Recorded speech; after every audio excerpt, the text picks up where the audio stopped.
everybody. Welcome to the first Thursday of May, 2021.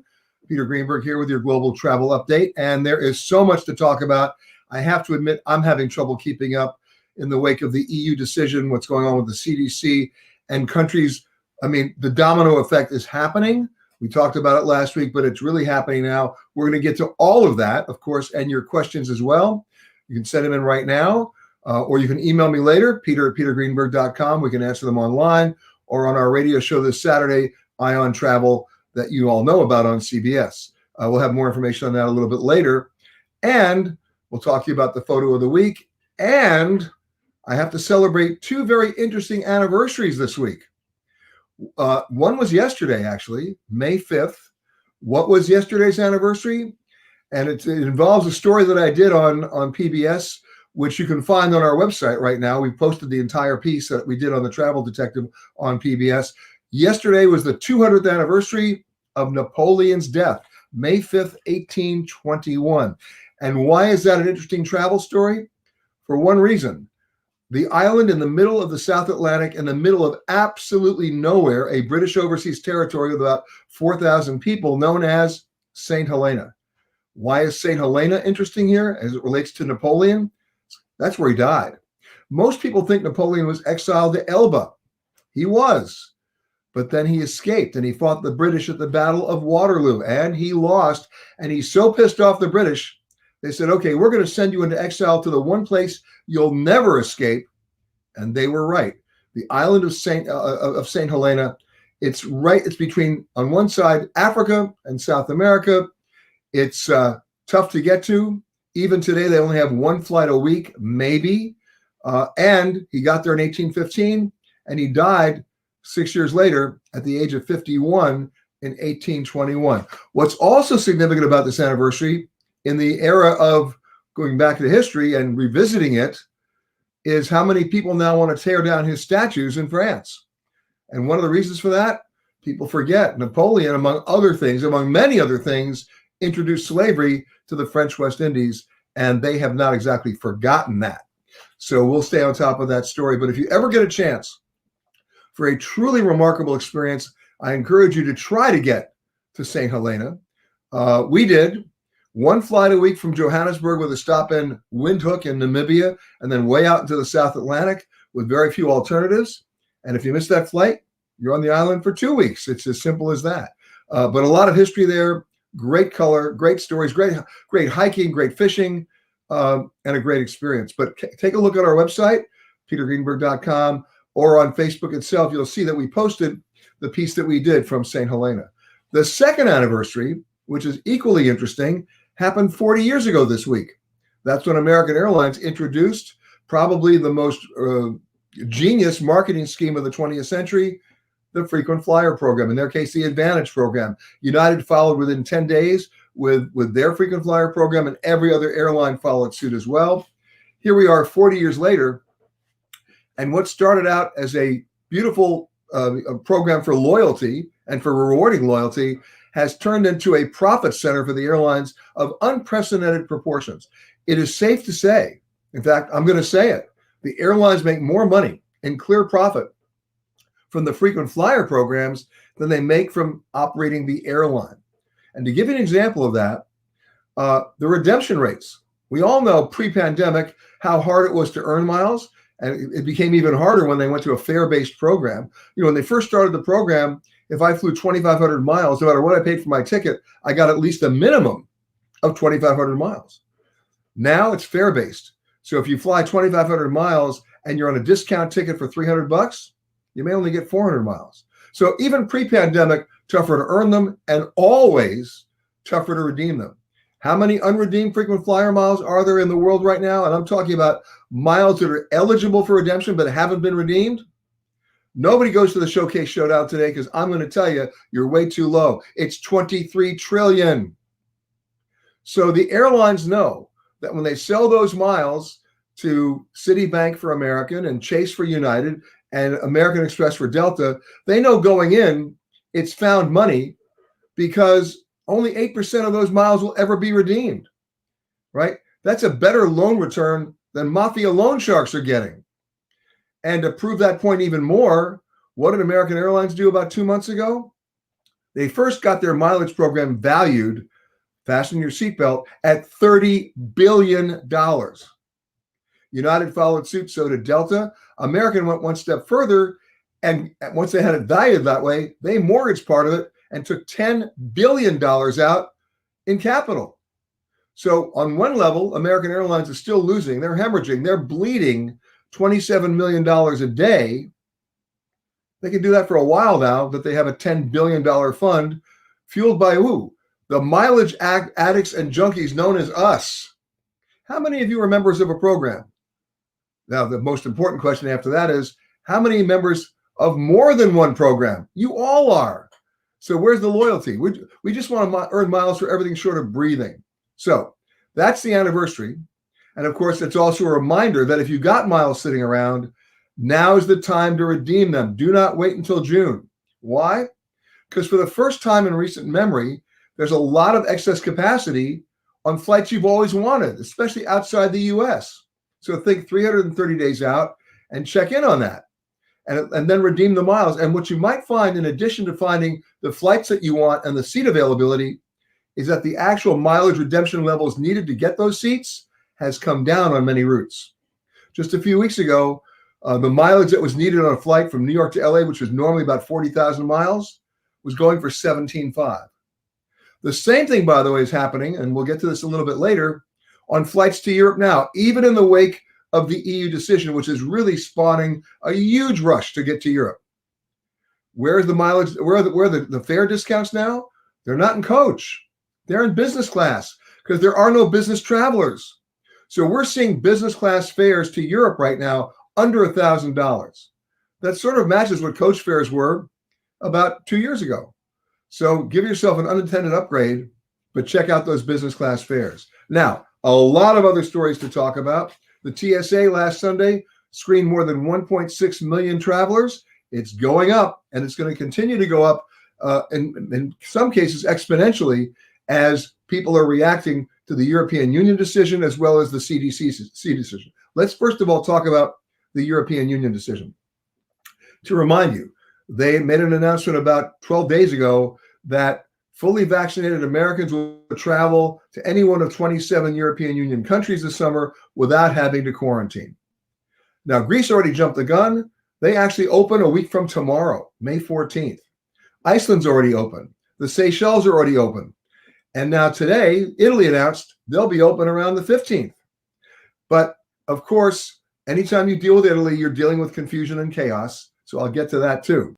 They haven't really gotten their act together yet, but it will happen because no country in the European Union or anywhere else in the world, once this decision was announced, wants to be left without a summer of revenue. It's no longer just a public health issue decision, it's a revenue decision. And they're dropping like flies. So you're going to see the United Kingdom probably announce before Monday about their green light system. And if you're fully vaccinated as an American, you'll qualify to go in. You'll see the UK decision then trigger Scotland, Wales, and Ireland. And then it's a free-for-all. It's going to be a crazy summer. Asia's still pretty locked down. Australia, New Zealand may not open at all this year. But in Western Europe and soon to be Central Europe, you're going to see those walls come tumbling down. Now, here's the thing.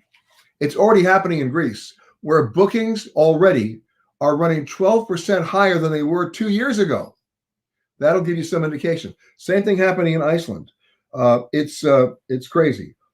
And for those of you who want to go to France, I expect a decision from that country, if not tomorrow, by Monday, to fall in line with the decision from the rest of the EU. And to give you an idea why it's a great time to go to Paris right now, you know what the hotel occupancy is in Paris right now as a percentage? 6.9%. That's their occupancy.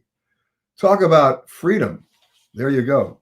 Now, the real problem, of course, is with U.S. airlines. Will they go back to bad behavior? Will we go back to the home of the brave and the land of the fee? It's already starting. This week, every airline, with the exception of JetBlue, got rid of their flexible waivers for rebooking flights, especially on basic economy tickets. So if you bought a basic economy ticket, we're back to the old days of draconian use it or lose it. If you bought a main cabin ticket, That's your insurance policy. You'll pay more, but they can't kill you for it. They may just put it in terms of a voucher. And speaking of vouchers, this is crazy, but it's true. The airlines right now are holding an estimated $10 billion worth of vouchers that have not been redeemed yet. And maybe they're hoping you never redeem them. However, you better redeem them. Otherwise, you better go to an art supply store and frame them. And that brings me to my favorite word that begins with R, refunds. We talked about this last week. The biggest source of complaint to the U.S. Department of Transportation in the year 2020, 82% of the complaints that passengers filed with the U.S. Department of Transportation were about their inability to get refunds on flights that were canceled through no fault of their own. So let me remind you of a few things. One, know your rights about canceling a flight. I have to remind you this because I don't want to be, misleading in any way. The way that the US DOT rule works is that if the airline cancels your flight for just about any possible reason, you are not only entitled to, you deserve a full refund on the amount of money you spent for that ticket, even if you bought a non-refundable ticket. That even includes basic economy, by the way. If the new rules that are in place, which means the airlines got rid of those draconian ticket change fees, with the exception of basic economy, is that if you cancel the flight, now you don't lose your money. It gets put into a pool for you, a sort of little bank account that you can use against another fare. But you need to know what the rules are. So there's no reason for you to rush yet to cancel any of your flights until maybe 3 hours before if you have to cancel, because the airline may just cancel first and then you get a refund. That's how you play the game. And it is a game and you deserve to win.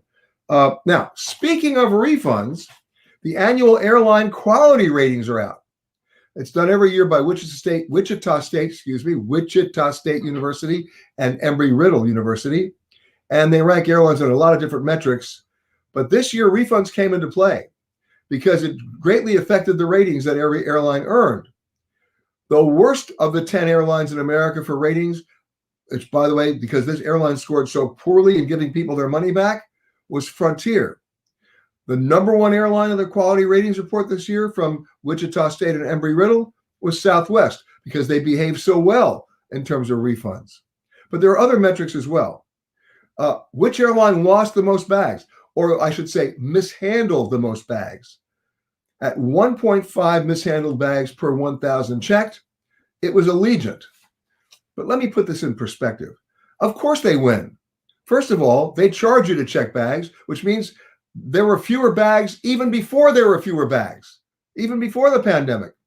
But more importantly, they don't connect with any other airline. So you can't fly Allegiant and then change to another airline and have your bags connect. So therefore, every one of their bags is point to point. So the odds of mishandling them or misconnecting them are zero. So they won that award. Who won the on-time award? Hawaiian Air. Now, you could argue it's very easy to be on time if there are fewer planes in the air. But you know what? Hawaiian Air also won that award before the pandemic. They're doing a pretty good job. So those are the ratings. But if you're worried about the airlines getting back to bad behavior, American Airlines is already installing bag sizers at gateways. And if your bag doesn't fit, they're going to charge you. It's crazy again, right? They're going to try to generate revenue any way they can. So those are the ratings. Now, moving on from that, it's cruise lines. And this is interesting. Cruise lines are selling out. Want me to say that again? They're selling out. Think about this again. 70% of all seniors in America now are vaccinated.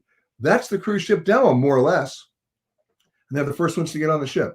Remember, the CDC has amended their conditional sail order. Cruise lines will be able to cruise maybe by July 15th from and to U.S. ports.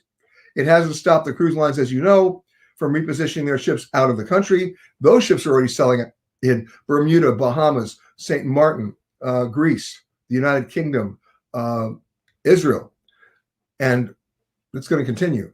But now they're going to be able to sail from the U.S. We'll stay on top of that to let you know which cruise lines return first to Miami, to Fort Lauderdale, to Bayonne, New Jersey, here in Brooklyn, also to the West Coast in San Diego, LA, and San Francisco and Seattle. And of course, the other ports like Mobile, New Orleans, and even some other fall foliage terminals like Philadelphia and Boston. So we'll let you know, but it's going to happen. So things are moving pretty rapidly, and that's pretty good news if you do your homework and if you're vaccinated. But if you are vaccinated, I have to remind you that doesn't mean you're liberated. You're still going to have to wear your masks. In fact, the TSA extended that mask mandate. You will probably have to be tested once, if not more times, in the country where you're going. And certainly you have to be tested because of US rules before you come back. So that's not going to go away anytime soon. But you are no longer going to have to be quarantined, which is a huge relief. And you get to move around the countries, and in many cases, between those countries, especially if it's in Europe, because the rules are going to be more or less similar, right? It's a European Union deal. So that's also very good.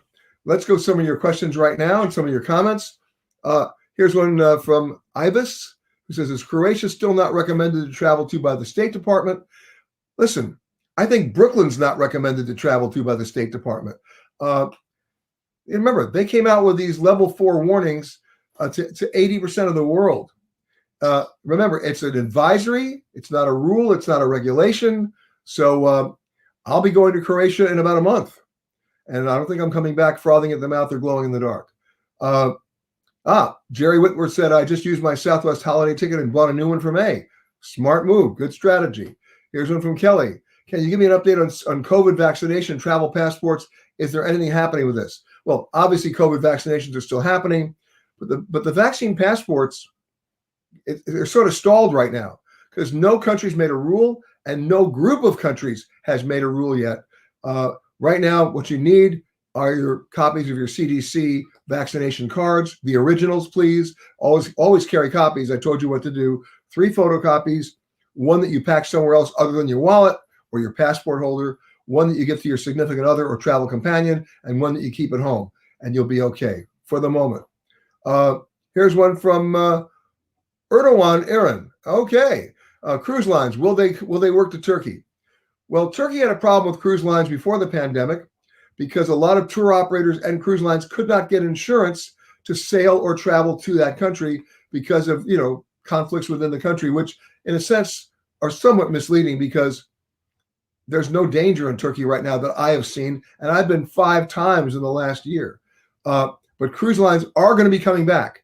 No doubt about it now, especially that the EU has made this decision, and all the ports around Turkey, all the Greek ports, whether it's Crete or Heraklion, you name it, they're opening. You bet Turkey's going to open. Cruise lines are coming. Here's one from Jim Holden. I like that comment you used, vaccinated but not liberated. Thank you, Jim. I hereby declare you liberated.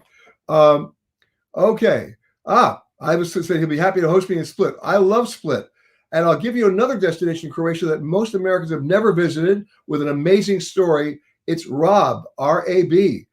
And I'm not going to tell you why. You should check it out. But the minute you check it out, you'll know why you want to go to Rab. What a great story they have to tell that dates back to World War II. That's all I'm going to say. Laura says, how about traveling this December to Machu Picchu? Peru's in a little bit of a bind right now. They're sort of locked down. It's a little difficult, but you know what? By December, that's their high season. I think things are going to be opening up. The same rules will apply. They'll only accept fully vaccinated travelers. So I think it'll be okay. Rula wants to know Switzerland for Americans. Here. They're getting ready right now. They're watching what the EU just did, and they'll be making an announcement within the next 2 weeks. Here's one from my old pal, Eddie May. Eddie and I used to work together at NBC.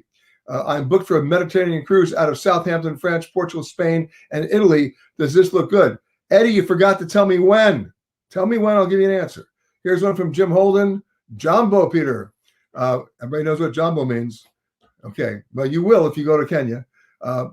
Just finished being on a panel in South Africa. Feel so sorry to those folks who just don't get the State Department. Do not travel to 80% of the world. I'm right there with you. I mean, the fear factor is being stoked, even with the best of intentions by the State Department. You cannot paint with that broad a brush. It's, I think, unethical. It's definitely misleading, and it's wrong. Okay, therefore, I did not hesitate in my descriptions. You know how I feel. Matthew Tasker says, given the choice, which would you pick for domestic flight from Salt Lake City to Chicago? Delta nonstop with a lounge access in Salt Lake City, or AA with One World Elite perks? I stopped with a leg on a 787. With one stop on a 787 from DFW to ORD. Anytime, I don't care about the perks. And I happen to like the 787 in terms of a passenger comfort experience. But anytime I get a chance to go nonstop, I'm going to take it. And I want to let everybody know, direct does not mean nonstop. It means you're stopping. Nonstop means nonstop. So I think you have my answer. Nancy wants to know, any update on travel to Canada? Nancy, absolutely not. Oh, Canada. They have not announced it. They're supposed to announce it very soon because the last time we spoke about this, they had moved back their border opening decision date to May 21st. That's a week from what? That's 2 weeks from today or tomorrow. So, no, it is not 2 weeks from tomorrow. It's a week from Friday. I'll figure it out. I failed math. But you know what I'm saying? They're probably going to announce something on Monday or Tuesday that they may push it back until June again. And their ports remain closed officially until February of next year. Matthew said, I have American Platinum for Sky Club Access and BA One World Sapphire status from British Airways. Well, good for you, Matthew.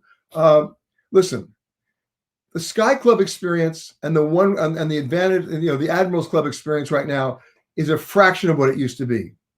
If you think you're going to go in there and eat well, you're going to get a cellophane wrap of a carrot, right? Everything is wrapped in plastic. There's no self-service. There's, you have a quieter area and you can plug in your laptop and charge your phone. But unless you got a 7-hour layover, I wouldn't choose lounge access as a reason to pick one airline over another right now. Here's from Tommy Harpster. Will U.S. citizens detest to board planes back to the U.S. from Europe? Absolutely, you will.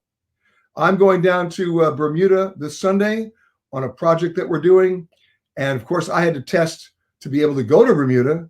And I'm going to have to test within 3 days of my departure back to the U.S. to be able to come back to the U.S. Those rules have not changed.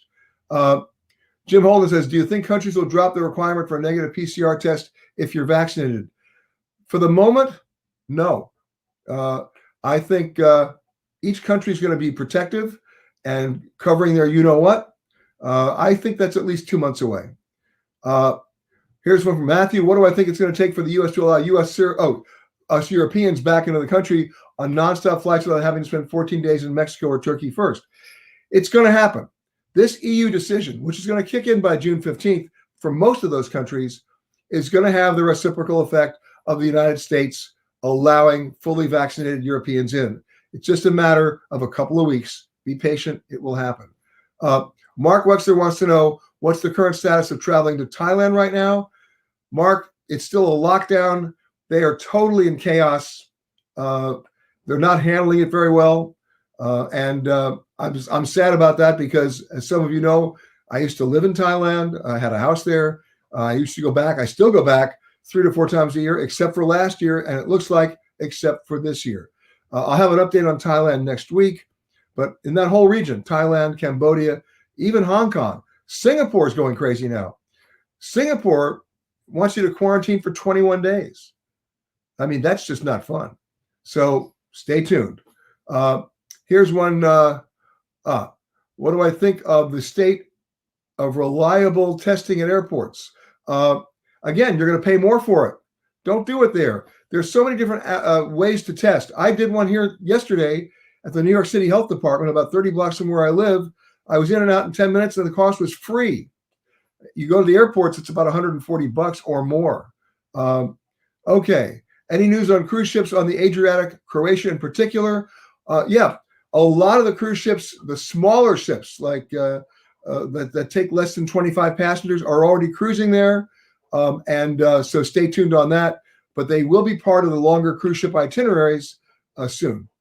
Okay. Are travelers on their own? Very good question, Mary Williams Perez. Are travelers on their own? I'm going to ask my assistant, Anthony, to stop scrolling as fast as he can. I'm not that fast, Anthony. She's asking, where do you find, Anthony, stop scrolling. Are you finding it difficult to get vaccinations overseas? Go through your hotels. The hotels are doing a much better job because, remember, it's not what Americans are talking about. It's what Americans are thinking about. And the subtext here is, I don't want to go somewhere and get stuck and not be able to get home. So a lot of the hotels and resorts are saying, we're going to give you a free COVID test here at the hotel. And then should you test positive, we'll put you up here at our expense. So any hotel that tells you they don't have the resources to get you a COVID-19 test, good reason not to stay there these days, because the truly, smart hotels are offering that as part of your stay. Ann, I'm sorry I passed your question. I'm waiting for my assistant Anthony to reverse. We'll get there. Okay, here's one from Alex Thompson. Rich Latin Americans are traveling to the U.S. For a vaccination. Yes, a lot of wealthy folks are coming here to get the vaccines because they're readily available. And you know what? If they can afford it, great. But it speaks to the problems in their own countries. And how many people, as a percentage of the world's population right now, do you think are vaccinated? I mean, we have, 70%, 60% in this country? You know what it is worldwide? 4%. You know what it is in Africa? 1.4%. That's criminal. We got to get them the vaccinations, and we got to get them the vaccines. Okay. Here we go. Sharon wants to know, Anthony, I love you dearly. Stop scrolling. Okay. Alex Thompson's reporting that Costa Rica is open on all tourist spots. That's true. They are. Sonny wants to know, Sonny says, Anthony is doing a fine job. Anthony's doing a great job, except when it comes to scrolling. Thank you, Anthony. I appreciate that. Now, if you've got any more questions for us, send them in. Anthony will ingest them in the system and get them to me. Here we go. Joy Daniels, you passed mine too. Okay. Joy, ask it again, because somehow the system is doing an automatic scroll and it's going out of control. But we'll get there. Sandra wants to know, when can you estimate European air travel will be safe to travel unmasked? On an airplane? Next year. You're going to be wearing a mask on an airplane, whether you like it or not, through the end of this year, whether it's in this country or any other country. Count on it, okay? All right, now you can scroll. Scroll away. Here we go. I'm looking.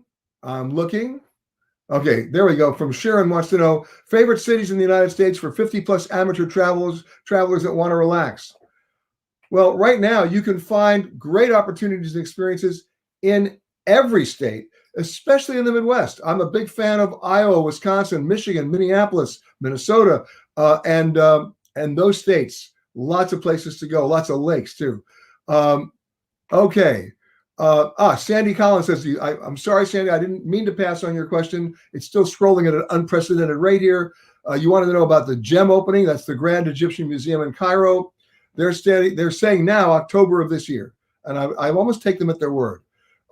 Tanya wants to know, can I share my experience with paying the new Cancun tourist tax? Did I pay prior at the airport? That's a joke. The last time this is a way of raising revenue and leaving a really bad flavor in your mouth, because when are they passing the tourism tax? It's about $12. You got to pay it on leaving, right? It's not part of your ticket. It's a separate thing you got to get on another line for and pay.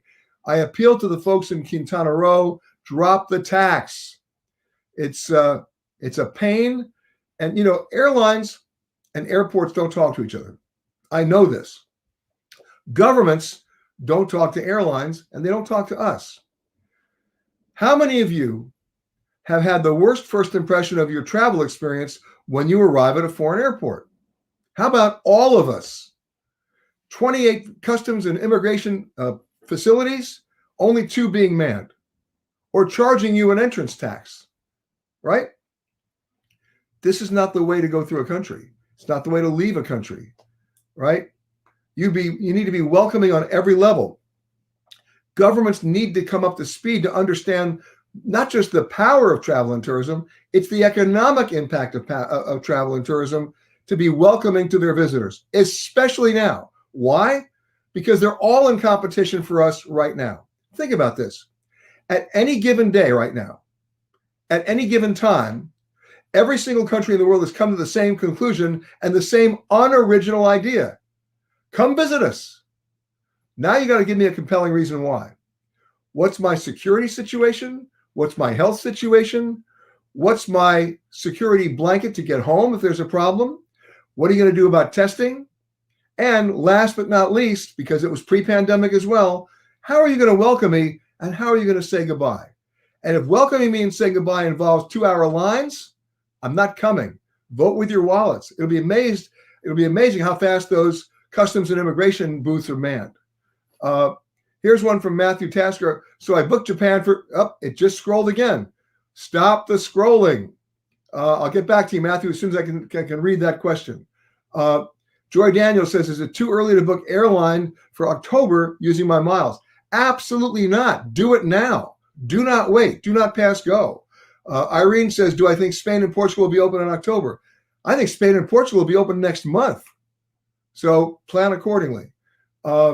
Here's one from Irene. Oh, that was Irene. Anne says, the cruise line says that 95% of guests need to be vaccinated. However, I cannot have a vaccination due to health problems. Will they accept the doctor's note? Right now, Anne, the answer is probably not. The reason why they went down to 95% vaccination wasn't because of the people who couldn't get a vaccination like you. It was about kids under the age of 16 traveling with their parents. But you know what? It's a good question. We will research it for you, and I'll get you an answer next week, I promise. Okay? Again, if you got questions, send them in, and we'll answer them. Anthony, if you're scrolling, go ahead. And if you're not scrolling, I'll read you some of my other questions that you guys sent in. Here we go. This came in from Sandra. My Regent cruise with 5 days in Cuba was canceled by the Trump administration when they abruptly closed Cuba to Americans. Will President Biden open it again? And the answer is probably. Will he open it in the next 2 weeks? Probably not. I know it's on their agenda. There's some other things that have to be negotiated with the Cuban government on a number of different levels, but that's going to be back on track. It was part of the Obama administration's process, and it will simply become, and Biden was involved in that, it will be back on the table again, probably within the next 18 months. Owen says, my wife and I have both had COVID. Do you think we will be discriminated against because we don't have the vaccine when we travel? Well, it's interesting. There is a provision that if you can show that you had COVID and you recovered from COVID, a number of countries will let you in, or a number of countries will let you out. You need to double check with individual countries to see what those regulations are. Corinne says, when are England and France opening for Americans? France within the next 10 days, England within the next 10 days. All right. Now, it doesn't mean they're going to open, but they're going to make the announcement of opening probably by June 1 or June 15th. Okay. Here's one from Carolyn. You asked a question about China, but I didn't see it. So could you ask it again? Lorena Jenkins Hoffmeyer says, miles are really going up fast for Kenya travel, whether it be soon or distant. Just saw one over 200,000. I'm assuming that was for business class. Here's the thing. Anytime you see a mileage award for 200,000 miles, and you know they're not filling the plane, for about $1,100, if you don't mind going through a second country, you get to fly. Good example, Turkish Air, right? You fly US, Istanbul, Nairobi, at a fraction of the price in business class that it would have cost you 2 years ago, and save your miles for that. Sometimes miles are ridiculous, and that's a good example. Kara Barker saying some countries require proof of recovery from COVID for entry. There you go. That's what I just said. Stop the scroll, Anthony. It's going way too fast. And Lorena says 200,000 miles was for the main cabin. That's insulting. Don't do it. All right. The Italian Prime Minister says Italy is now open to tourism mid-May, but it will be open to Americans on that date or just Schengen countries. They will start with the Schengen countries, but again, I keep saying June 1 or June 15th, that's when you're going to see France, Spain, Portugal, and Germany start to open up for us. Alex Thompson, what are my thoughts on the merger between Agency and American Amex GBTA? Will huge travel monsters emerge from the post-COVID era? The answer is huge travel monsters always emerge from catastrophes that are financial. So we'll stay tuned. You're going to see a number of hotel companies merge or acquire other hotel companies in the process. You'll see brand names disappear, and you will see that happen in the rental car business as well. All right, here's one from Chris Crust. Hello, Peter. Greetings from Ngabi Tours. Oh, we know Ngabi. Yes. Okay. Matthew says, I just booked Japan for January 2022 for just 60,000 Virgin Atlantic points. First class. Now that's reasonable. All right. Way to go, Matthew. Brian Ambrose says, how can I get a refund from hotels.com? Booked last year, 2020, they have been uncooperative. Here's where I come in. You email me, Brian, to peter@petergreenberg.com. Send me literally all the correspondence. I need first and last names, all your reservation number, your dates, who you talked to or who you couldn't talk to. We will get into that. It's not an unusual problem. We're going to try to get you a solution. How do you prove recovery of COVID? Oh, Kara, that's easy. There's a form that you fill out that your medical professional can also attest to, and that's what gets accepted. Okay. When will it be optimum time to book an international flight to Africa in 2021 to be sure the flight operates and the rate is competitive? Could you be any more general when it comes to Africa? Jim, ask a specific country. I'll try to help you out. Scott Cowan said, I watched Seaspiracy per your recommendation. I talked about this last week, or even the week before, an amazing documentary on Netflix, which it's disturbing. I have to warn you, it's graphic, but you need to watch it. It is just mind-blowing. And what Scott said, based on what he saw, which is what I saw, he instantly gave up on seafood. Unbelievable. Well, I'm a pescatarian, so imagine how I feel. I'm rethinking a lot right now based on that documentary. I hope you all will get a chance to watch it. People need to know, especially as Scott knows because he saw it, what the labeling of fish really means. And in many cases, you know what it means? Absolutely nothing. It's a joke about fish that are quote unquote responsibly caught. Please watch that show. I heartily encourage you to do that. Matthew says, how likely do I think it's going to be for Japan to be opened up for foreigners by January, given that the Olympics are being held without foreigners? Well, two things here that are at work here, Matthew. The Olympics are being held without foreigners because they're too scared about it, but they're going to make millions on the TV rights, whether anybody shows up at the stadium or not. It's a money decision. But by January, it'll be an economic decision of another kind because they cannot be left at the gate anymore with everybody else in the world opening up. So I think January will be okay for Japan. Joy Daniel said, can you get discounted first-class seats if available at the time of the flight? No. Jim Holden says, the flight purchase to South Africa, Kenya, and Seychelles. Well, Jim, Seychelles is already open. South Africa is a little iffy. Kenya will probably open. I hope that helps you a little bit. Terry Pierce said, you did watch Seaspiracy. It was shocking. It was shocking, Terry. I hope you share it with your friends. Okay, any word on travel to Poland? Poland is still in a lockdown situation. But again, this EU decision from 12 days ago is going to have a huge effect. Poland cannot withstand a summer of no tourism revenue. And they've had to change their calculus here. It's not about the number of vaccines for their own people. It's not about how many people actually have gotten vaccinated in Poland who are Polish citizens. It's about if you yourself are vaccinated, if you can go there. And that's what we're dealing with right now. That's what the European Union decision is. That's what the Poland decision is going to be. So I think they will be opening up. All right. Carolyn Hatch wants to know China in July.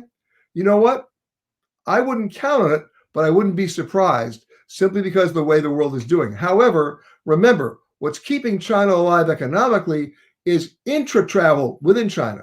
It's all the Chinese traveling within China. It's huge. That's why 7 out of the 10 busiest airports in the world right now are in China, not because of us.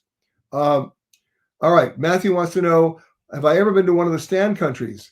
Yeah, I've been to all of them. I'm telling you, it is fascinating because right now, those stand countries, and you mentioned Uzbekistan and Kyrgyzstan and Kazakhstan, share one thing in common. There's no middle ground. It's either 50 years ago Soviet architecture or cutting edge, I.M. Pei and Frank Gehry architecture and all the cultural clashes in between. Very interesting stuff. Ivan Sanchez basically is suggesting a great Vox Media article on Seaspiracy, so check it out. Do I think if the Priya, if that's your name is, or Priya, do you think if the EU opens for the U.S. tourists, river cruises will start for 2021? Absolutely. Absolutely. Check with Viking, check with AMA Waterways, check with Uniworld. They're taking bookings right now. They're planning on it. All right, let me go back to some of your written questions while we scroll down. Victoria wants to know, do I have an update on traveling to Bulgaria? Yep, they're about to open up. And if you're a skier, plan your ski trip now because they have some of the best ski resorts, surprisingly good ski resorts, and unbelievably affordable ski resorts for later in the year. Colleen, I booked frequent flyer miles for Italy, got them put back into the account. When should I rebook? Now. Ali says, I read that the CDC might require cruises to wear masks even by the pool. Who would want to go then? Initially, if you're going on a cruise, they're going to act with an abundance of caution. Just expect that. And anytime you're in a public area, unless you're eating or drinking, you're going to have to wear a mask until things get better. Remember, this is a great new world.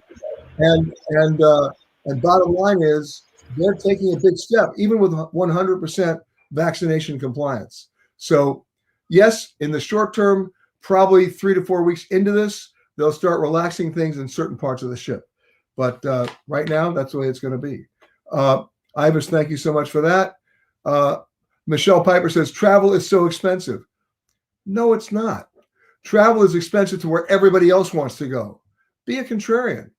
Listen, I talked about this last week. In the U.S. alone, airlines have announced 170 new routes in the U.S. alone, right?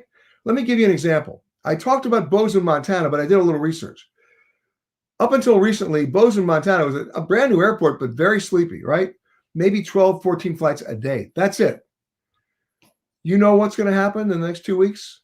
They're going up to 200,000 seats a day. 8 major airlines are coming in. Are they really going to be able to fill those seats? Because they all came up with the same idea at the same time. Hey, Bozeman's next to a national park. Let's go. We have all these extra planes. We had all these extra pilots. Let's flood the zone. Well, they're flooding the zone. What do you think is going to happen to airfares? Up or down? Down. They're not going to be able to fill the seats. Southwest Airlines has now run out of extra planes, and they've run out of extra pilots. They announced 17 new routes, which for Southwest is 16 more than they've ever announced in any one year. They can't add any more.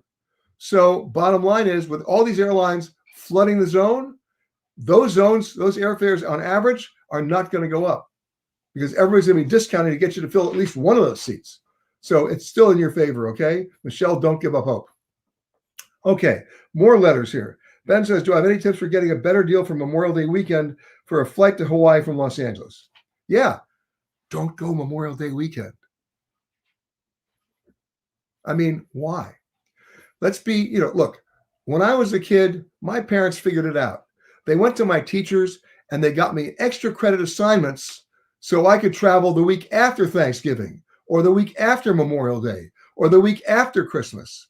I've been doing that since. It makes the most sense. All right?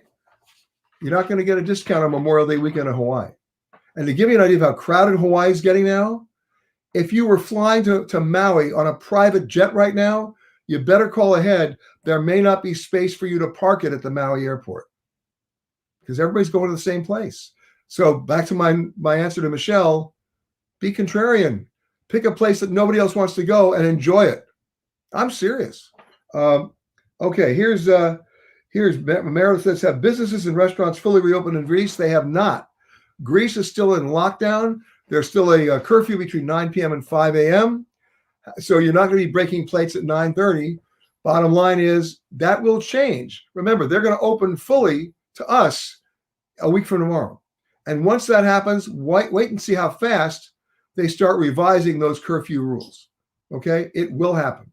Not right this second, but it will happen. Okay. When do I think business travel will actually make a comeback? It seems that people are only traveling for leisure. I disagree. Business travel is already making a comeback, but business is in denial about it.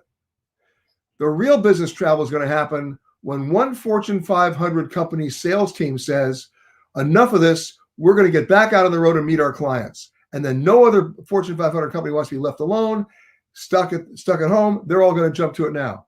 I got a little news bulletin for you. There are 20 Fortune 500 companies traveling for business right now.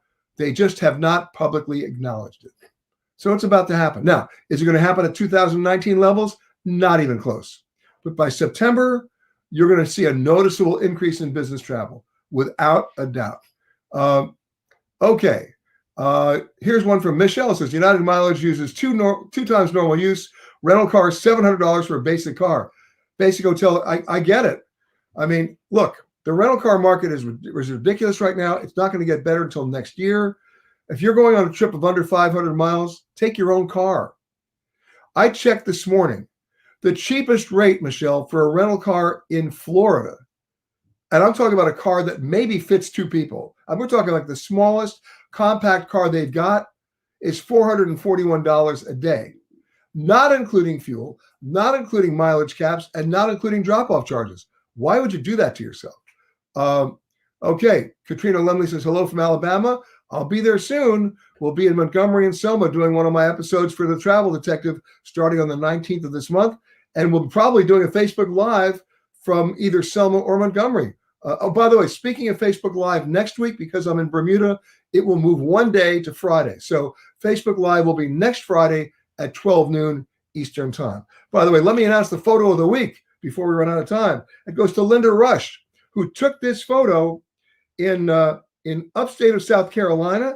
And where is it? It's Lake Jockasee. Very cool place. You know why? State park. I've been talking about state parks for a long time. You see a lot of crowds in that photo? Nice going, Linda. If you got a great photo you want to tell us about, send us the story about it, how you discovered it. You know how to do it. Just email me to peter@petergreenberg.com and we'll figure it out and we'll announce that next week as well. All right. Let's go to a few more questions before we run out of time. Actually, a few more statements from me, at least, and that is this. Housekeeping. If you have more email questions for me, it's peter@petergreenberg.com. If you want to see the piece we aired on St. Helena, this magical place in the middle of absolutely nowhere, and of course, it celebrates the 200th anniversary of Napoleon's death, go right to our website at the same address, and or it's also posted on Facebook. And then last but not least, tune in this Saturday. It'll be coming from here in New York. It's Eye on Travel on CBS. It's a 3-hour show. We'll answer even more questions and update you all on everything we just talked about today, because as you know, travel right now is a very fluid situation. The news is changing rapidly. We're staying on top of it for you. And but the good news is, a month from today, a lot more of you will have a lot more options as to where you want to go now and throughout the rest of the year. Again, thank you for watching. I'll see you next Friday. But until then, check us out on the web and check us out on the radio. See you next week.